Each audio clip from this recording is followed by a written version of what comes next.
All right, let's dive into a pretty wild cosmic story. It's all about power, free will, and what happens when the person in charge, well, let's just say they decide to take a really, really long nap. It all kicks off with this simple but kind of terrifying question. What if the grand architect of everything just hit the snooze button one too many times? And we're not talking about sleeping in on a Saturday here. We are talking about a 2,000-year power nap. Just think about that. That's long enough to miss, well, pretty much everything, including a complete system meltdown.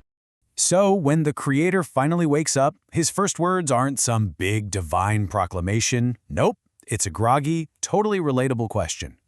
He was expecting heaven to be this booming cosmic party, but instead, crickets. The place was totally empty. So let's really set the scene for this rude awakening and look at the first clues that the whole divine plan had gone completely off the rails. The chief angel, who looks absolutely exhausted, just points to the horizon. And you see these massive snow-capped peaks? Well, that's not a new mountain range. Those are stacks upon stacks of unanswered prayer letters, a 2-millennial-long inbox of humanity's problems, and every single one is marked unread.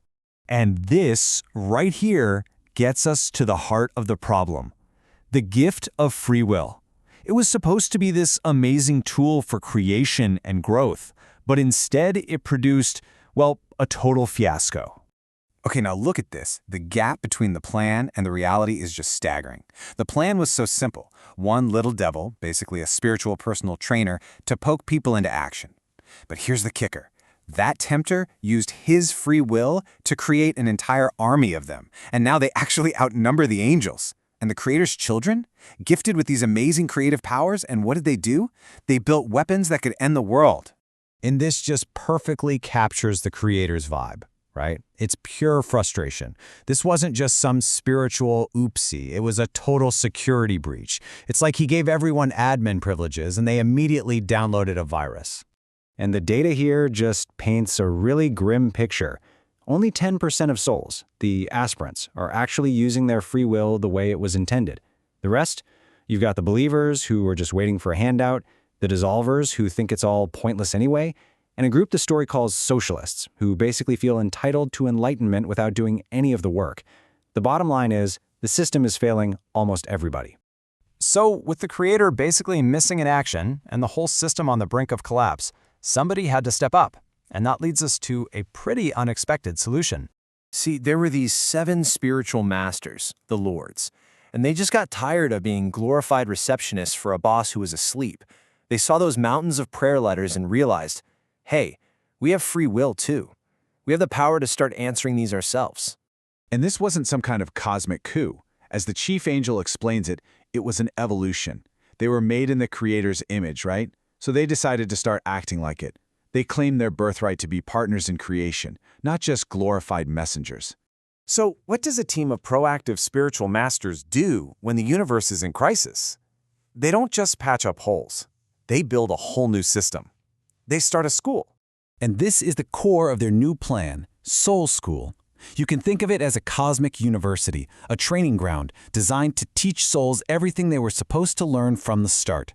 How to use their power wisely and, crucially, how to defend themselves against all those tempters. Now, a really key concept in this school is the spiritual bank account. Every single soul has one. Every time you make a wise choice or do a good deed, you're making a deposit, and that energy grows. But every foolish or selfish choice, that's a withdrawal, and you can absolutely go spiritually bankrupt. It's a system based purely on merit. The curriculum itself is crystal clear. Step 1, you study the laws of the universe. Step 2, you build up that spiritual bank account. Step 3, you face tests. And if you pass, step 4, you graduate and get to help teach the next generation. It's a path from student all the way to master. And here is the most brilliant, mind-bending part of the whole thing. The tempters aren't just an obstacle. They're a feature of the curriculum. They are the exam proctors. Their temptations are the final exams that force you to prove you've actually learned the lessons, not just memorized the textbook. This is where that tension between your free will and their opposition becomes the very engine for your growth. It's genius, really.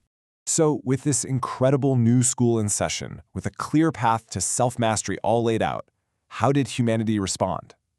Well, the answer is the final and maybe most important takeaway from this whole story. Yep. Despite the school being open for business, the majority of people have decided on a different strategy. Do absolutely nothing. They're basically waiting for a sequel. They're hoping a savior will come back and clean up the mess they helped make, treating their own spiritual journey like it's a movie they're just watching. And that leaves us with the ultimate question, not just for the souls in this story, but for every one of us. In this grand school of life, what's your role?